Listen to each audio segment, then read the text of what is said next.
여러분 혹시 예수 믿는 사람들은 참 별나다, 시끄럽다, 뭐 이런 이야기를 들어보신 적 있지 않으신가요? 타 종교에 비해서 기도 소리도 크고 또 전도도 별나게 한다고 오지 말라고 그래도 또 전도하는 사람이 오지 말라고 안 가지는 않잖아요. 또 가고 또 사람들이 많은 곳에서도 타 종교에 예외 없이 뭐 오직 예수만 전한다고 해서 이런 오해들이 있지 않나 생각이 듭니다. 일정 부분은 우리의 지혜 없음을 돌아보기도 하지만 대부분은 저는 복음에 대한 오해에서 비롯된 것이라 생각합니다. 오늘 우리가 읽은 이 본문의 내용 역시 유럽의 지역 마게도냐에 두 번째 세워진 데살로니가 교회의 배경을 소개하고 있습니다. 다른 도시들과 마찬가지로 이 바울 일행이 가는 곳마다 소동이 일어났습니다. 유대인 회당에서 3주간 전해진 이 복음을 믿고 따르는 헬라인의 많은 무리들도 있었지만 그 사도들의 그 복음에 대해서 반대하며 사람들을 선동하고 심지어는 고소까지 하는 유대인들로 갈라지게 되었습니다. 그런데 사도행전을 저는 묵상하면서 깨닫게 되는 것이 언제나 사도들은 일방적으로 당하는 편이었지 맞서서 싸우는 법이 없습니다.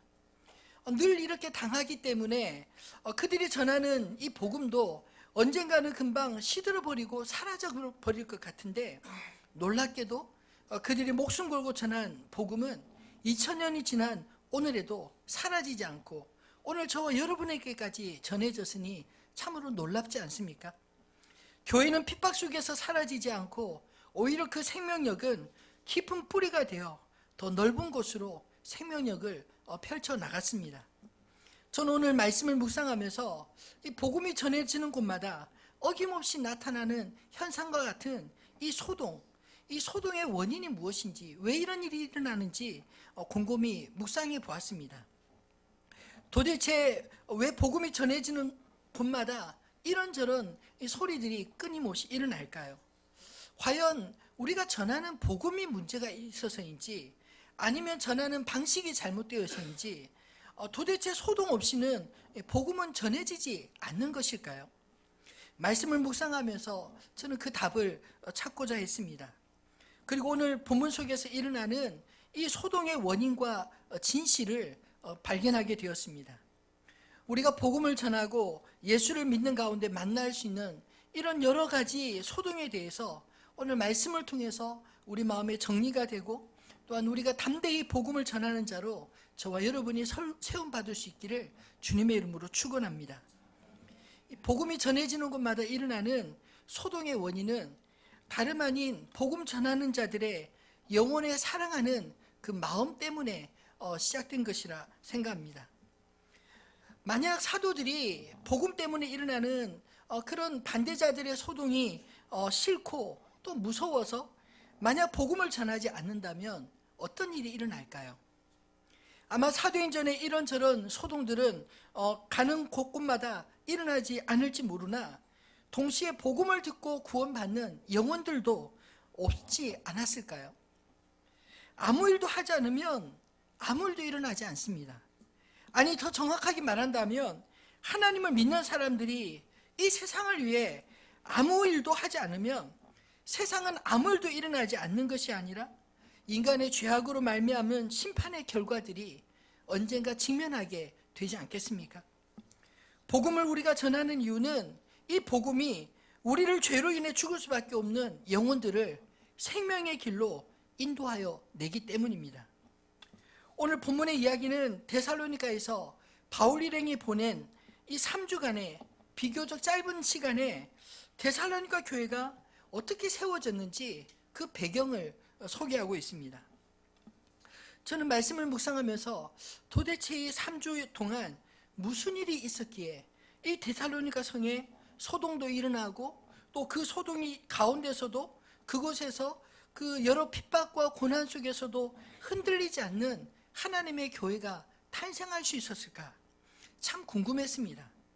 그래서 사도행전 17장을 읽으면서 그 당시의 상황이나 정황을 더 자세히 알 수 있는 데살로니가에 인들에게 보낸 사도 바울의 편지 데살로니가 전서와 후서를 함께 정독에 묵상해 보았습니다.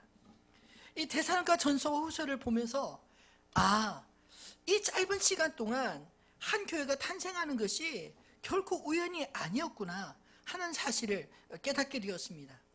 여러분, 이 3주 정도면 왜 우리 교회에서도 청년들이나 또 어른들이 단기 선교 가면 보통 2주, 3주 이렇게 가지 않습니까? 그런 시간입니다. 이 짧은 시간에 한 곳에서 하나님의 교회가 세워진다는 건 참 기가 막힌 일 아닌가요? 데살로니가 교회를 향한 사도 바울의 그 심정으로 이 데살로니가 전서에서 어떤 이야기를 하고 있는지 한번 읽어보았으면 좋겠습니다. 먼저는 데살로니가 성도들의 입장에서 사도 바울이 그들에게 쓰는 내용입니다. 데살로니가 전서 1장 4절로 10절 말씀 같이 한번 읽어보겠습니다. 하나님의 사랑하심을 받은 형제들아, 너희를 택하심을 아노라. 이는 우리 복음이 너에게 말로만 이른 것이 아니라 또한 능력과 성령과 큰 확신으로 된 것임이라. 우리가 너희 가운데서 너희를 위하여 어떤 사람이 된 것은 너희가 아는 바와 같으니라. 또 너희는 많은 환난 가운데서 성령의 기쁨으로 말씀을 받아 우리와 주를 본받는 자가 되었으니, 그러므로 너희가 마게도냐와 아가야에 있는 모든 믿는 자의 본이 되었느니라.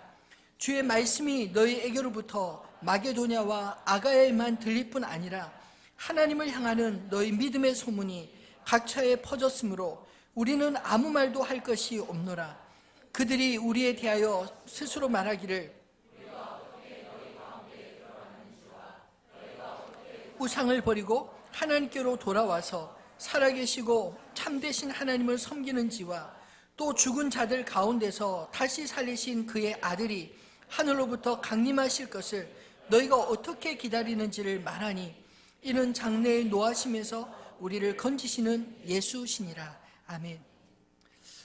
방금 읽은 이 말씀은 데살로니가 성도들의 믿음에 대한 사도 바울의 이야기가 아닌가요? 이 말씀을 가만히 보면 그들은 짧은 시간 사도 바울에게 복음을 듣고 예수를 믿었지만 그 이후에 그들의 삶이 결코 평탄한 것은 아니었습니다. 많은 환난들이 있었지만 그 가운데서도 성령의 기쁨으로 말씀을 받아 오히려 바울과 또 주를 본받는 자가 되었다 말하고 있지 않나요?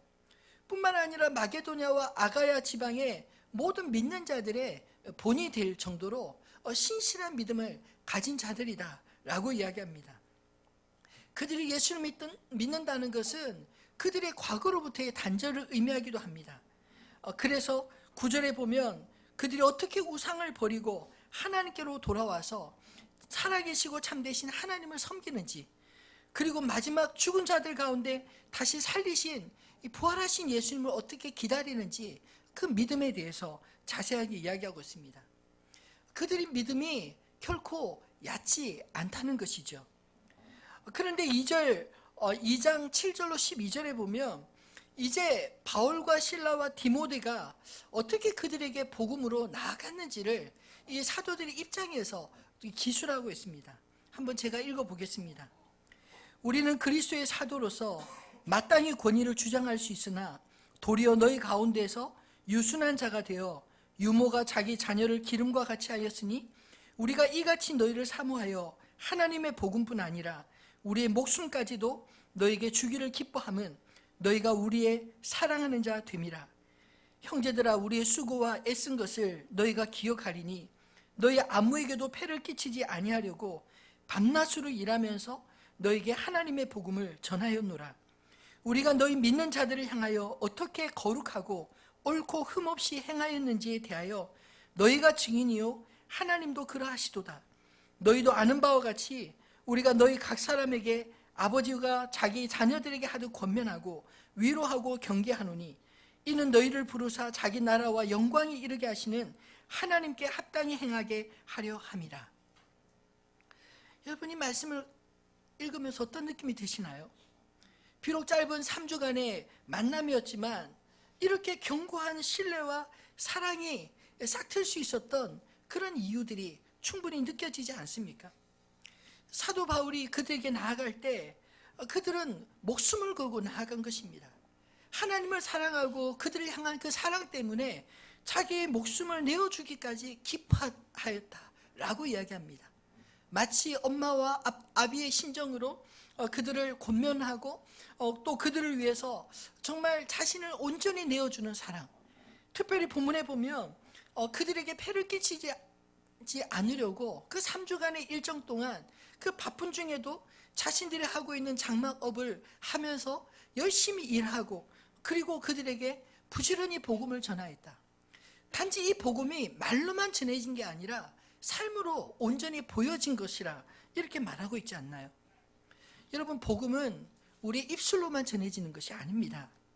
우리가 아무리 천사의 말을 한다 할지라도 그 속에 영혼을 사랑하는 마음이 없으면 고린도전서 13장 말씀처럼 울리는 꽹과리와 다를 바가 무엇이겠습니까? 복음이 아무리 진리를 말한다 할지라도 그 진리를 삶으로 보여주지 않으면 어떻게 믿을 수 있겠습니까? 데살로니가의 짧은 여정에서 바울 일행은 그곳의 사람들에게 복음의 정수를 보여준 것입니다. 2절로 3절은 성경의 강론을 통해서 그들이 기다려온 그리스도가 바로 십자가에 못 박혔다가 사흘 만에 부활하신 예수이심을 말씀을 풀어 자세히 설명하고, 데살로니가 전후서를 통해서 복음이 말로만 아닌 삶으로 사랑으로 녹여 그들에게 어떻게 전하였고 그들이 그 복음을 어떻게 영접하게 되었는지를 보여주고 있습니다. 여러분, 복음이 힘이 없는 것이 아니라 전하는 자가 복음을 살아내지 못해서 복음을 제대로 본 적이 없어서 능력이 나타나지 않는 것 아닐까요?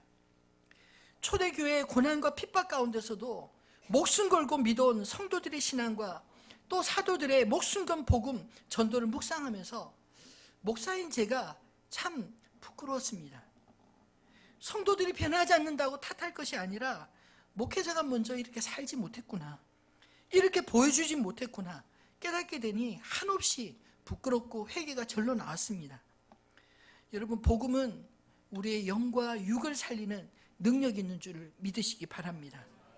그것은 하나님 아버지의 독생자를 내어주신 그 사랑과 예수 그리스도의 생명을 내어주신 십자가의 사랑과 사도들의 목숨 건 영혼을 향한 사랑이 우리에게 부어진 바 생명의 복음이 된 것입니다. 그래서 복음은 이론이 아니라 생명이요 사랑이라 이렇게 말할 수 있는 걸 아닐까요? 오늘 우리가 회복해야 될 것이 바로 저는 이 사랑인 것을 믿습니다. 우리가 누군가에게 복음을 전해야 한다면 먼저 그 영혼을 뜨겁게 사랑하시기를 바랍니다. 말로만 전하지 마시고 여러분 안에 있는 그 뜨거운 사랑을 가지고 전해주시기 바랍니다. 그러면 여러분의 말이 아니라 예수 그리스도의 그 사랑이 여러분을 통하여 그 영혼에게 부어져서 주님께로 나오게 될 줄로 믿습니다. 올 한 해 우리 안에 이 영혼을 향한 사랑이 온전히 회복되어지기를 주님의 이름으로 축원합니다.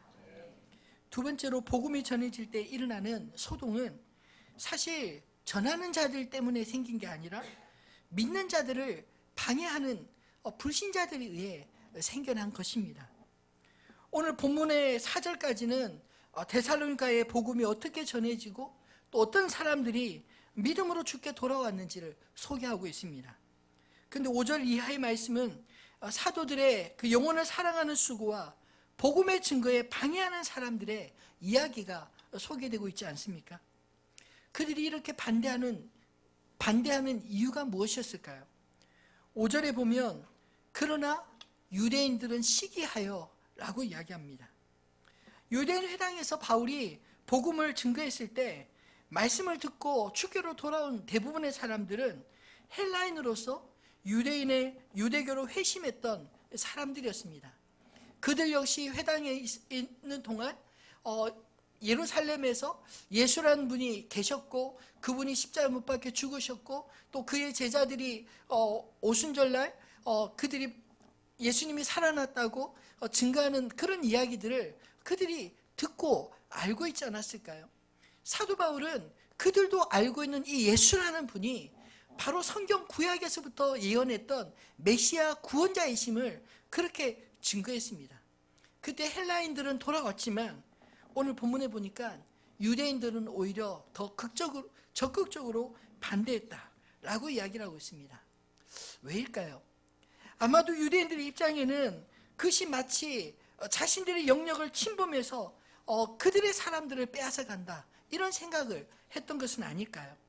오늘날로 치면 마치 신천지나 하나님 교회 같은 이단들이 교회를 깨트리는 것처럼 그렇게 보였던 게 아닐까요? 그렇다면 바울의 복음이 이단들과 본질적으로 다른 차이는 무엇입니까? 이단들 역시 성경을 이야기하지만 그들이 말하는 구원자 이만희 씨나 또 안상훈 씨나 장길자 같은 교주들은 사람들을 미혹하는 이론만 있고 십자가에 자신을 내어주신 사랑과 부활하신 하나님의 권능은 찾아볼 수 없습니다. 신이 되고 싶은 욕망으로 자신의 지지자들을 모으려고 혈안된 이 사입이 가짜이기 때문입니다. 그렇게 교회를 깨트리고 혼란케 하는 저희는 복음도 생명도 없고 오로지 자기 왕국을 만들려고 하는 인간의 감춰진 탐욕밖에는 없는 것입니다. 오늘 사도들의 복음과는 본질적으로 전혀 다른 차원의 이야기가 아닌가요? 바울이 그 당시 오늘 본문에 보면 자기의 규례대로 유대인 회당에서 성경을 강론했다고 하는 것은 바울 역시 유대인이었고 바리사이파에 속한 지도자 중에 하나였으며 심지어 대제사장에게 신임을 받았던 사람으로 예수를 십자가에 못 박아 죽일 뿐만 아니라 또 믿는 자들을 박해하기 위해 다메섹까지 쫓아가던 장본인이 아니었나요? 이렇게 예수 믿는 사람들을 앞장서서 반대했던 핍박자였던 이 바울, 그가 부활하신 예수님을 만나고 난 이후에 그의 모든 사고와 생각들이, 인생이 완전히 바뀌게 되었습니다. 회당에서 성경을 강론할 때 아마 그는 이 성경만 강론한 것이 아니라 그런 자신의 간증과 또 오해했었던 예수 그리스도에 대한 바른 믿음에 대한 이야기를 하고 있었던 게 아니었을까요? 바울이 복음 때문에 순교한 자들을 모르고 이렇게 어리석게 복음 전하는 게 결코 아닙니다. 자신 역시 생명을 걸고 순교를 각오하고 복음을 가장 미워하며 자기 전통과 율법에 사로잡힌 자신의 동족들에게, 그 영혼들에게 생명을 걸고 나아간 것입니다. 그렇게 전해진 복음에는 언제나 두 갈래 반응이 나타났습니다. 생명의 주님 앞에 생명 얻기 위해 나오는 자들과 생명의 복음을 목숨 걸고 반대하는 그런 자들 말입니다. 참 기가 막히게도 둘 다 목숨을 걸었습니다. 한쪽은 목숨을 내놓고 믿음의 길을 가는 자들이고 다른 한쪽은 믿는 자들의 목숨을 빼앗기 위해 박해의 길을 가는 자들이었습니다. 여러분, 복음 전하는데 꼭 이렇게까지 해야 할까요? 도대체 복음이 무엇이길래 사람들은 목숨 걸며 그렇게 믿을까요?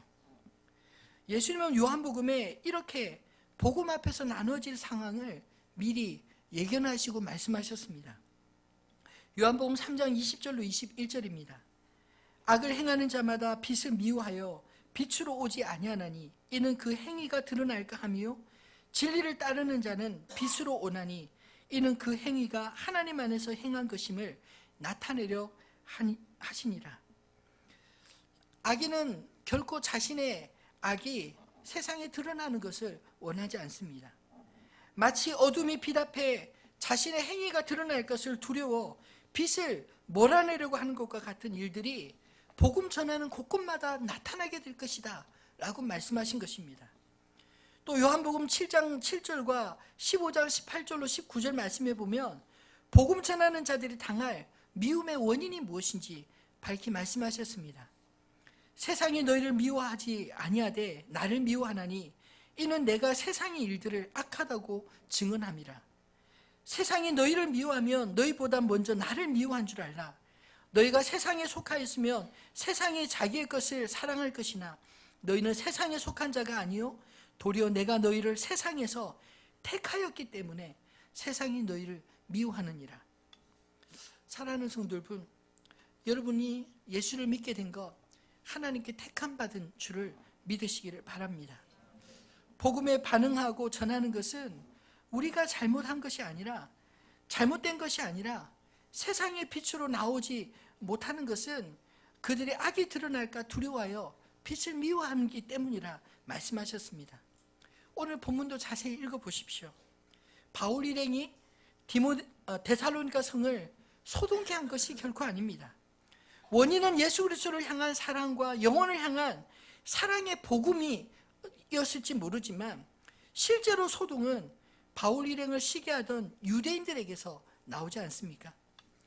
유대교의 경건과 율법이 말하는 그들이 오히려 가장 그 많은 거짓과 결탁하여 저작거리 불량배들과 손을 잡았습니다. 그리고 하나님을 믿는 자들이 마치 가이사 황제를 숭배하는 자로 자처하며 바울 일행을 고소하게 천하를 어지럽게 하는 역적들이 이곳에서도 가이사 황제 대신에 예수라는 로마의 사형수를 왕이라 부른다, 그렇게 사람들을 선동하며 다녔습니다. 여러분, 천하를 어지럽게 한다는 그 표현은 사실 그들이 말하는 천하는 로마 세계를 가리킵니다. 로마 세계, 로마의 질서를 허무는 그런 사람들이라고 고소하고 있는 것입니다. 뿐만 아니라 가이사 황제와를 반역해서 로마의 사형수를 그들 자신의 왕이라고 부른다, 이런 말을 하는 것은 사형해달라고 청원하는 것과 같지 않습니까? 황제 중심의 왕국에서 이 반역이라고 하는 것은 곧 죽음이기 때문입니다. 물론 바울을 찾지 못한 사람들은 야손과 형제들을 보석금을 받고 놓아주는 것으로 이 데살로니가 성의 소동은 일단락을 지었습니다. 여러분, 과연 복음이 이들이 말하는 것처럼 로마 제국을 어지럽혔을까요? 물론 하나님의 나라 복음은 인간의 그 탐욕의 제국을 결코 옹호하지 않습니다. 그러나 이 땅의 질서를 허무는 반역을 도모하지도 않습니다.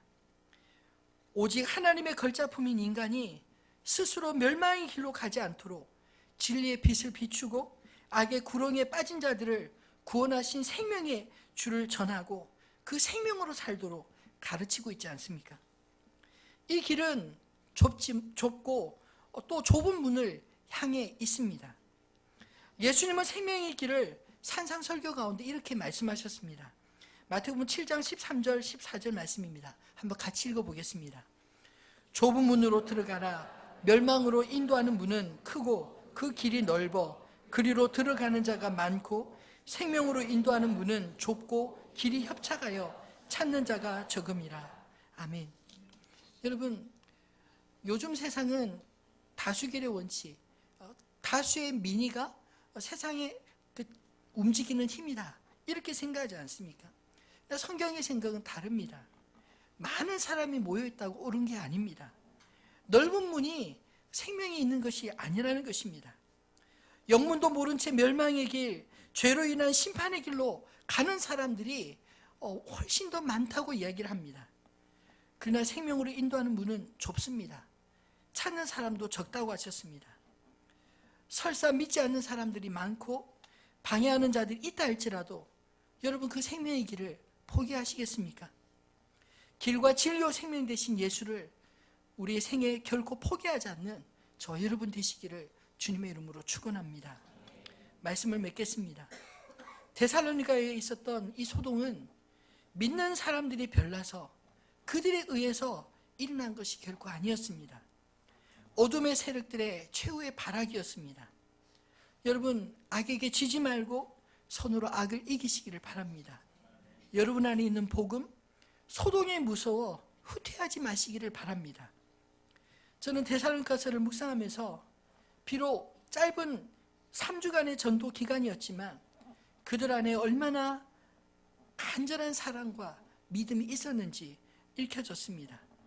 소동이 일어날까 봐 여러분, 우리 안에 있는 이 생명의 복음 침묵해야 할까요? 한 영혼이 어둠에서 빛으로 나오는 것은 우리가 그 어떤 대가를 지불하더라도 가치 있는 일 아닌가요? 설사 이보 전진을 위해 일보 후퇴하는 일이 있어 할지라도 복음 앞에 영원한 후퇴가 없기를 진심으로 축원합니다. 바울 일행은 데살로니가에서 일어난 소동 때문에 잠시 베레아로 그 거처를 옮겼지만 데살로니가 전서 후서를 보면 그들의 후퇴는 포기가 아닌 중단 없는 전진이었던 것을 보게 됩니다. 복음은 말로만 아니라 우리의 진실한 행동으로 함께 전해집니다. 바울이 입술로만 복음 전한 것이 아니라 그들을 향한 영혼의 깊은 사랑과 또 그들이 폐를 끼치지 않고 그들이 정말 말씀 안에서만 바르게 세워지기를 간절히 원하는 그런 마음들이 그 데살로니가 성도를 믿음 안에서 굳건하게 세웠던 게 아니었을까요? 우리의 복음이 요란한 꽹과리처럼 시끄럽지 않고 우리 입술의 고백과 깨달음들이 삶으로 실천되어 우리가 말하는 하나님 나라가 이 땅 가운데 견고하게 증거되는 2019년도 저와 여러분의 생애가 되시기를 주님의 이름으로 축원합니다.